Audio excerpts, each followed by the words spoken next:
2015? You mean we're in the future?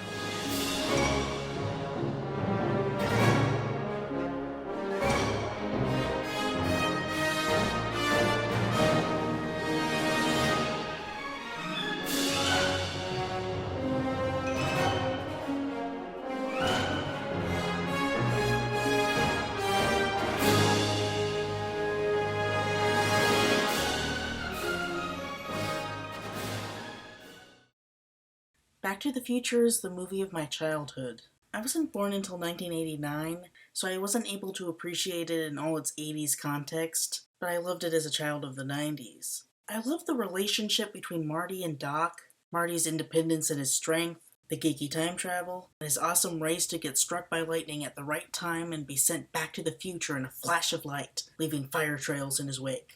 In the second film, Back to the Future Part 2, Marty, the Doc, and Jennifer travel to the distant year 2015, 30 years in their future. In the way a lot of adults in the past generation considered 2000 to be the year of the future, I consider 2015 the far-off future, and more of a symbol of the future than an actual year that I would one day experience. Now 2015 is here, and Back to the Future fans everywhere are celebrating. This year is the year of Back to the Future nostalgia. It is only right then that I combine two of my passions and give Back to the Future the feminist analysis it deserves. From a fan who knows its ins and outs and will leave no nuance unturned. You're gonna see some serious shit. Back to the Future was directed by Robert Zemeckis and was written as a collaboration between Zemeckis and Bob Gale. Released 30 years ago in 1985, Back to the Future sends archetypal teenager Marty McFly, played by Michael J. Fox, 30 years in his past to 1955, where he meets his parents as teenagers and realizes how different they are from how they represent themselves in the present. Maybe we were adopted. The film starts, appropriately enough, with clocks. Eccentric inventor Dr. Emmerdell Brown, Doc, played by Christopher Lloyd, keeps his garage-based laboratory filled with clocks. It looks like Geppetto's workshop. There are all sorts of clocks, including a clock depicting a man hanging from the minute hand, which foreshadows the climax. We see newspaper clippings telling us that Doc was once a rich guy, but his mansion was destroyed in a fire, and he had to sell his land. The implication is that his garage was the only part spared, and this is where he currently lives and works. The Doc's automated morning routine machines kick into action. The radio turns on, the TV turns on, with a news report about Libyan terrorists reportedly stealing plutonium from a nuclear facility. The coffee machine makes coffee for no pot. The toaster toasts the same pieces of bread that it's been toasting all week, and the dog food dispenser dumps dog food on a growing pile of dog food. Ugh. Doc and his dog have been gone for a long time. Marty, Doc's teenager friend and assistant, comes in to see if the Doc is there. When he sets down his skateboard, we see that Doc has a box of plutonium under his bed. Marty proceeds to plug in his guitar into the biggest speaker ever and dial it up to 11. This is the 80s. Everything's big, loud, and people are living like the powers that be might nuke everyone into an apocalyptic oblivion. He takes his pick and blows himself across the room. Yeah, we'll see that Marty isn't exactly the sharpest knife in the drawer. He's an idiot. Doc calls his home phone, hoping that Marty will answer. These are the days before cell phones, you know. When he does, Doc cryptically tells him to meet him that night at 1:15 a.m. at the Twin Pines Mall to assist him with a major breakthrough. Just then, all the clocks announce that it's 8 o'clock. This makes Doc happy because his experiment worked and the clocks are all 25 minutes slow. This has always confused me. Did Doc send his garage into the future? Did he just slow time down in the garage? Did he just slow down the clocks? How did he do it without a car going 88 miles per hour? Marty is startled though, because this means he's late for school, and he dashes out on his skateboard as awesome music begins to play.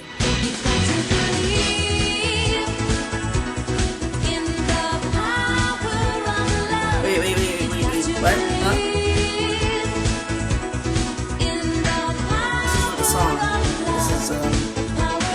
This is Sailor Moon. Okay, wrong song. Give me a sec. Okay, here we go.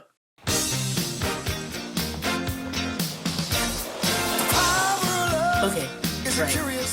To accompany this hurried run to school, Huey Lewis sings The Power of Love, one of 2 songs he wrote for the movie, the other being Back in Time, which plays on the radio at the end and during the credits. I don't believe it's used in the movie, but there's a section of Power of Love in which Huey Lewis says love is stronger and harder than a bad girl's dream, essentially saying that love is better than sex, but using the image of a bad girl to symbolize lust, even though he is a man, presumably singing to other men.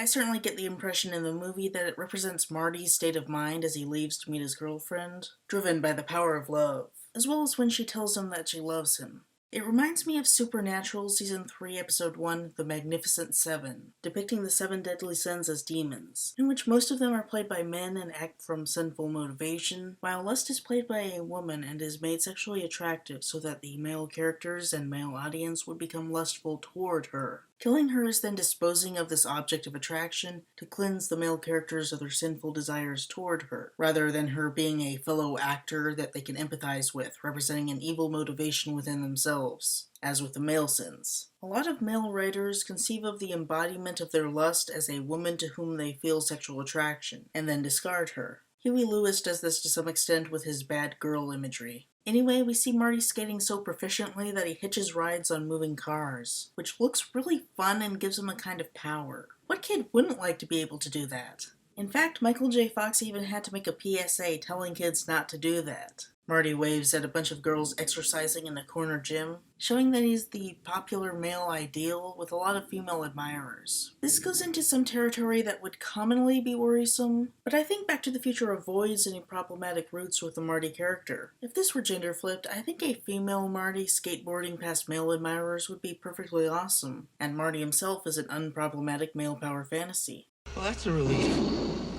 He skates past a collection of posters promoting the re-election of Mayor Goldie Wilson, a black man. Progress is his middle name. Back to the Future is sometimes called racist, which I'll be discussing as the issues come up. While I agree it doesn't always handle race very well, I believe it tries to portray black people as good, and racism is a problematic trend of the past, whereas the present is better because black men can hold positions of power. Whether this is a good message to have, and how well it succeeds at it is another story. Marty's girlfriend Jennifer, played by Claudia Wells, meets him outside the school to warn him that Principal Strickland is looking for him. It doesn't do much good because Strickland, played by James Tolkien, catches him. This guy is a real jackass. He calls Doc insane and calls Marty and his father slackers. He further discourages Marty's musical aspirations. No McFly ever amounted to anything in the history of Hill Valley.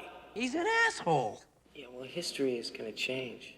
Marty's band auditions to play the school dance, but the snooty school official, played ironically by Huey Lewis, says he's just too darn loud. Marty loses confidence in his abilities. Jennifer tries to get Marty to send a demo tape to a record company, but he's afraid of more rejection. He sees a new Toyota truck and flirtatiously talks about one day being able to own a car like that, and being able to drive Jennifer to the romantic getaway they have planned, instead of having to borrow his dad's car. Jennifer criticizes him for not telling his mother, and he says that he can't because his mother would just lecture him about how she never did anything like that when she was his age. Oh yeah, we'll get to that later. Just when they're about to kiss, an annoying activist woman interrupts to get them to save the clock tower. Lightning struck it 30 years ago, and she wants to preserve it as a historical landmark. They try to kiss again, but then Jennifer's dad interrupts. He seems really strict and doesn't like her kissing Marty. I don't like Jennifer's dad controlling his daughter's sexuality like that. Yes, Marty's mom does it too, but there's more complexity to that leads us to dismiss her to a greater extent than with Jennifer's dad. That said, he really doesn't do very much. Jennifer writes her number on the clock tower flyer along with an I love you note. It's very sweet, and that's all Jennifer is in this movie. The supportive girlfriend to Marty who anchors him to 1985. Aside from a joke at the end of the movie, she plays no other purpose. It's not terribly bad, but I wish it could be more. Marty skates back to his house at Lyon Estates, where he sees that his dad's car has been wrecked. It's the fault of Biff Tannen, played by Thomas F. Wilson, the abusive boss of Marty's dad, George McFly, played by Crispin Glover. Biff made George lend him his car, and then Biff drove drunk and wrecked it, and now Biff blames George for it. George tries to stand up to him, but he can't quite manage it. Biff bullies George, calls Marty a butthead, and walks out. Marty rants at George for letting Biff destroy the car, but it will never do any good because George is just so weak-willed. Afraid I'm just not very good at confrontations. The McFly family is messed up. At dinner, George more or less ignores the family to watch TV. Marty's mother, Lorraine Baines McFly, played by Leah Thompson, dejectedly announces that her brother Jailbird Joey will not be arriving for dinner tonight, due to missing parole. Marty's sister Linda mentions Jennifer calling, and Lorraine launches into a rant about girls like that just asking for trouble. According to her, people should only fall in love through fate, like how she met George. George fell into the street while he was bird watching, Lorraine's father hit him with his car, and Lorraine felt sorry for him and went with him to the Enchantment Under the Sea dance. When he kissed her on the dance floor, she knew it was meant to be. Lorraine's criticism of Jennifer is part of the Madonna-whore dichotomy, where women are either seen as chaste good girls to marry, or the lusty bad girls to discard. The fact that this criticism is portrayed as annoying and unduly restrictive is progressive. Linda is sympathetic because she wants to chase boys, as is Marty wanting to be chased. I think this was a good influence for me as a kid. That night at 12:28 a.m., Doc wakes Marty up with a phone call to ask him to pick up a video camera on his way to the mall. Marty heads out, skating to the Twin Pines Mall at exactly 1:16 a.m. The mall is deserted, save for the Doc's work truck with his cuddle-on sheepdog Einstein sitting outside. Marty goes to greet Einstein, and Doc makes a dramatic appearance in his modified DeLorean DMC-12. Live the dream today.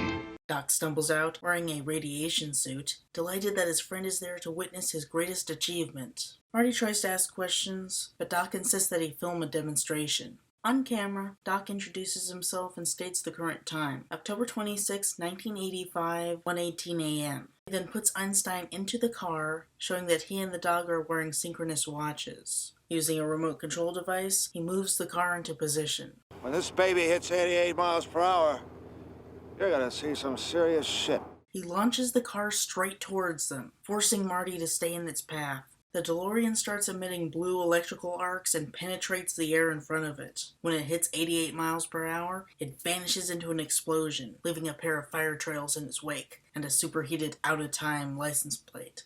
Marty freaks out about the Doc disintegrating Einstein, but the Doc reveals that the car actually traveled through time. At 1:21 a.m., they catch up to the car, which emerges from the portal supercooled. They inspect it and find Einstein healthy and the watch exactly a minute behind Doc's. Doc shows how the controls work. The DeLorean is a normal car until you turn the time circuits on. There is a display of dates to show at when you are heading, at when you are, and at when you were. It all works because of the flux capacitor, a Y-shaped thing which Doc had a vision of after falling off of the toilet while trying to hang a clock, and he inputs the moment as an example destination, November 5th, 1955.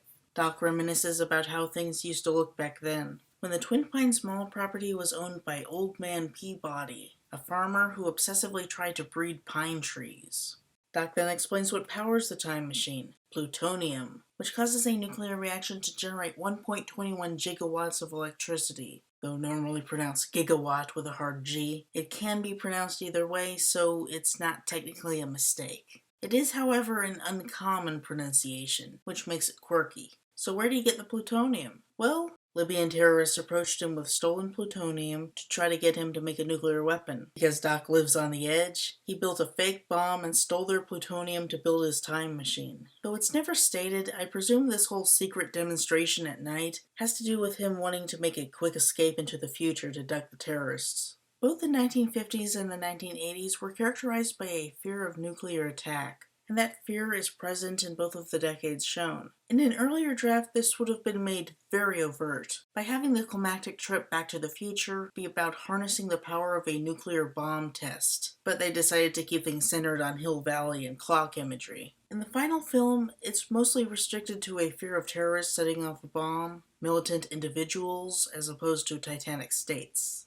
Donning radiation suits, they document how to refuel the flux capacitor, and then prepare for Doc's trip to the far-off future of 2010. Doc starts to give a speech, and then laughs because he almost forgot to grab the plutonium for a return trip. Before he can, Einstein barks to warn of approaching Libyans. The movie switches to an action sequence where armed terrorists in a van try to kill Doc and Marty. Holy shit! Doc gets out a gun, but he has no idea how to use it and he ends up surrendering. The terrorist just guns him down, and Marty lets out an emotional scream at the loss of his friend. Maybe it's a small point, but I like that a boy can show that kind of heartfelt emotion for his male friend instead of sticking to macho stoicism. Of course, that brings the terrorist's attention to him. Fortunately, the gun jams, and Marty makes a break for the car. You know, the car that's a time machine? He apparently forgets that. He's an idiot.